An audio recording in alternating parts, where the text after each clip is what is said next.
조갑제 TV 시청자 여러분 안녕하십니까. 2019년 11월 18일 오후 4시 반입니다. 지난 11월 14일 오후 5시 정동 프란치스코 회관에서는 이런 일이 있었습니다. 생명평화 일꾼 백남기 농민기념사업회 창립식이 있었습니다. 이 창립식을 보도하는 오마이뉴스는 이런 기사로 시작이 되었습니다. 이런 문장으로 백남기 농민의 죽음은 전국적으로 천만 촛불을 밝히는 불쏘시개가 되어 박근혜를 탄핵시킨 계기가 되었습니다. 이렇게 보도를 하면서 11월 14일은 백남기 씨가 박근혜 정권 당시 경찰 물대포에 맞아 쓰러진 지 정확히 4년째 되는 날이었다.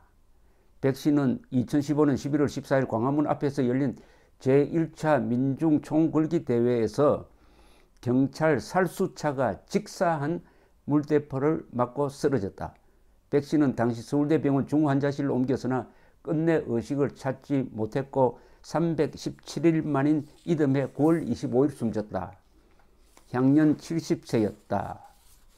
이렇게 이야기를 하면서 이 사건이 경찰에 의해서 어떻게 다뤄지고 정권에 의해서 어떻게 다뤄졌는지를 이렇게 일목요연하게 정리를 했습니다. 2015년 11월 24일에는 백남기 대책위가 발족하여 박근혜 정부 폭력을 고발하는 농민대회, 시국미사 등 활동을 이어갔고 2016년 9월 12일에는 국회 안전행정위원회에서 백남기 농민 청문회가 열렸다. 백 씨 사망 직후인 9월 29일에는 각계 인사 3,000명이 고 백남기 농민 사망 국가폭력규탄 시국선언을 발표했다. 백남기 씨 추모 열기는 박근혜 퇴진 촛불로 이어졌다. 그리고 문재인 정부가 들어선 뒤인 2017년 6월 16일 경찰청장이 공식 사과했고 이낙연 국무총리도 일주기를 앞둔 그해 9월 17일 정부를 대표하여 공식 사과했다. 경찰청 인권침해 사건 진상조사위원회도 지난해 8월 21일 백남기 씨가 경찰 과잉 진압으로 사망했다고 결론 지었고 민감용 경찰청장은 지난 7월 26일 피해 당사자들을 직접 만나 사과했다. 백남기 씨 가족과 농민들은 당시 경찰 책임자들을 살인 미수 혐의로 고발했는데 법원은 지난 8월 9일 항소심에서 구은수 당시 서울지방경찰청장과 총경급 간부, 현장 요원 등 4명에게 업무상 과실치사 혐의로 유죄를 선고했다. 서울대병원은 당시 백남기 씨 사망진단서에 병사로 잘못 적어 사회적 공분을 샀지만 2017년 6월에 뒤늦게 외인사로, 그러니까 외부 타격으로 죽었다 이 말이죠.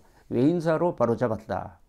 법원은 지난 10월 서울대병원과 당시 주치의였던 백선아 교수가 백남기 씨 유족에게 5,400만 원을 지급하라고 화해 권고 결정을 하여 서울대병원과 유가족은 수용했으나 백 교수는 불복했다. 바로 이 불복한 백 교수가 어제 국회 정론관에서 기자회견을 했습니다. 아주 중요한 기자회견입니다.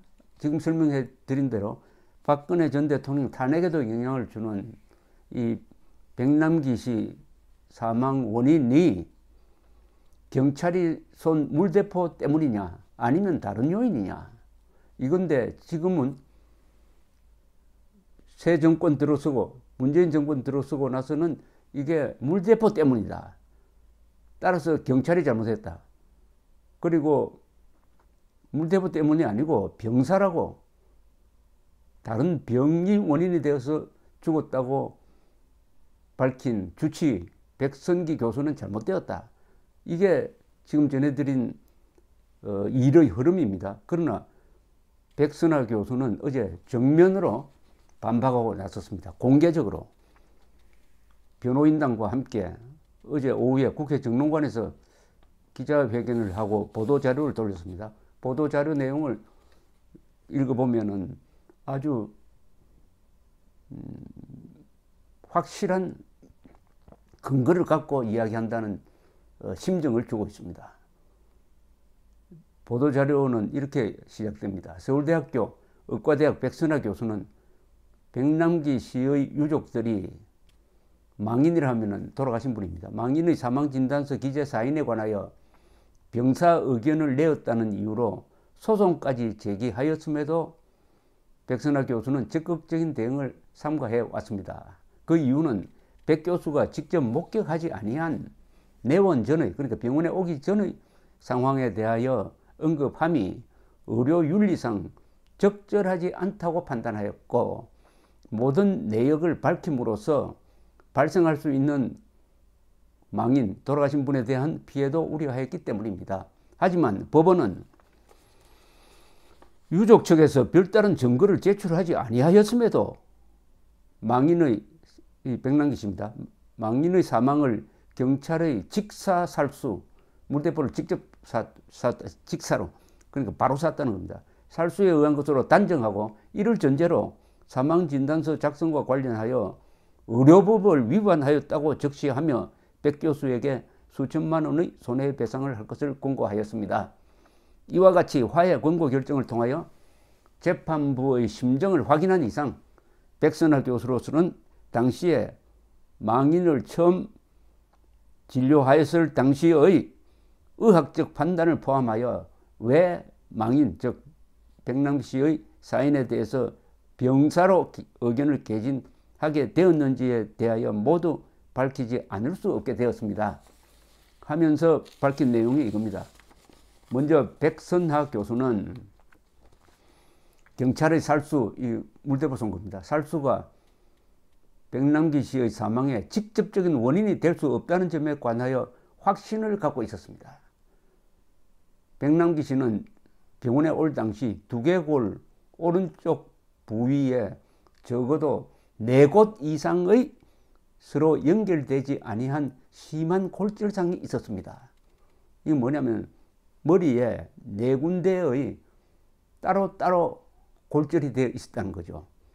두개골은 뇌를 보호하는 매우 단단한 물질로서 서로 연결되지 아니한 골절은 강력한 독립된 외력이 4회 이상 백남기 씨의 머리에 가해졌음을 의미하며, 이러한 심각한 골절상은 영상 등에서 확인되는 백남기 씨의 쓰러지는 모습과 부합하지 아니합니다. 이게 결정적인 반론입니다. 그러니까 4군데 골절이 있었다는 거죠. 뇌가 얼마나 단단합니까? 그런데 대포를 쏴가지고 어떻게 머리에 골절이 생길 수 있느냐 이거죠.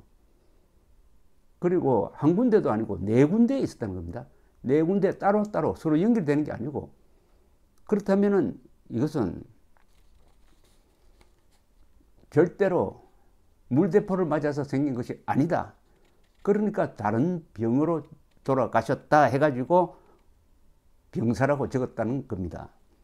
망인은 병원에 내원하여 10개월 이상 생존한 사람으로서 이 사건은 결코 제3자가 망인의 사망 원인을 쉽게 단정할 수 있는 사안이 아닙니다. 백 교수는 망인의 내원 시부터 수술, 집도, 사망하기까지의 진료를 담당한 주치의로서 백남기 씨의 사망 원인을 가장 잘 알 수 있는 사람이며, 의사로서의 양심과 전문 지식에 근거하여 사망 진단 의견을 내었던 것입니다. 그러니까 10개월 동안 치료해 준 사람이 사망 원인을 제일 정확하게 알지 않느냐, 어떻게 제3자가 이렇고 저렇고 이야기하느냐, 이런 이야기죠.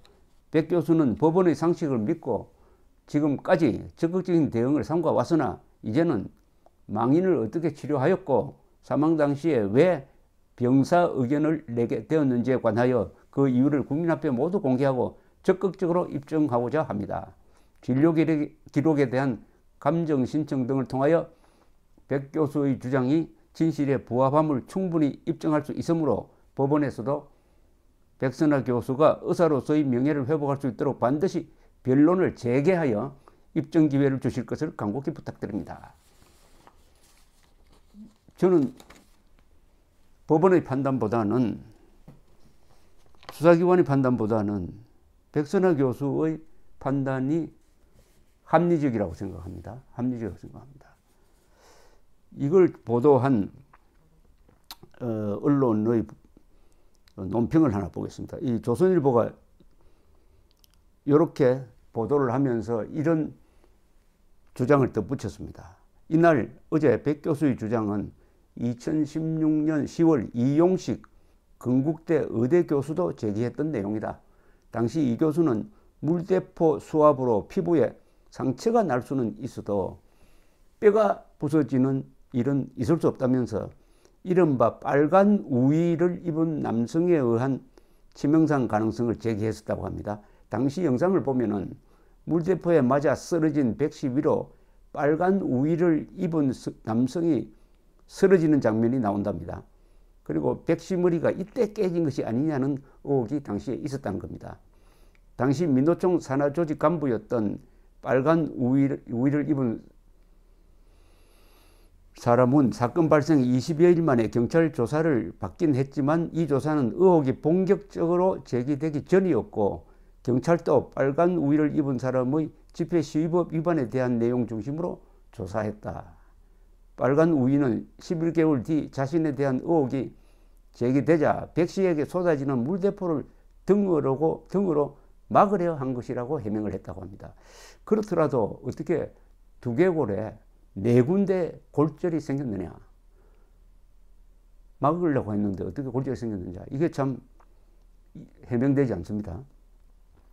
이후 빨간 우유에 대한 수사기관의 추가 조사는 이루어지지 않았다. 서울대 병원이 사인을 외인사로 규정했기 때문이다.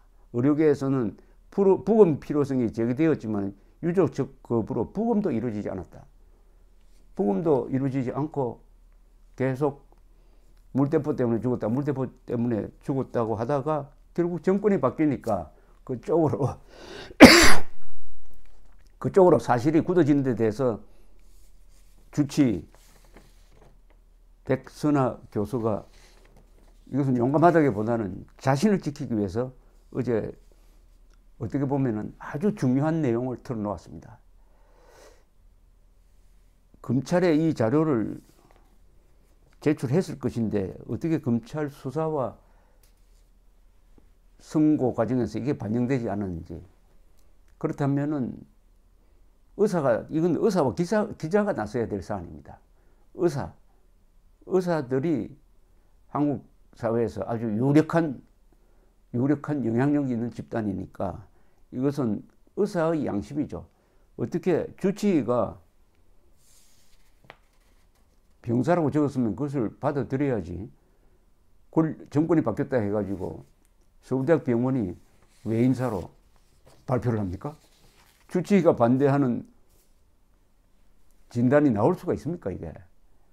서울대학 병원은 양심이 있는 조직인지 참 그때부터 의심이 들었는데 어제 주선화 교수의 구체적 증거 제시가 저로 하여금 상당한 의심을 하게 만듭니다. 즉, 이 정권에서 발표한 사실과 주선화 주치의 사실이 정면으로 대치되는데 저는 주선화 의사의 의견에 훨씬 더 신뢰를 보내는 입장입니다. 처음에 설명드렸지만 이 사건은 박근혜 전 대통령 탄핵으로도 이어졌다. 불쏘시개 역할을 했다고 하니까 큰 의미가 있는 거죠.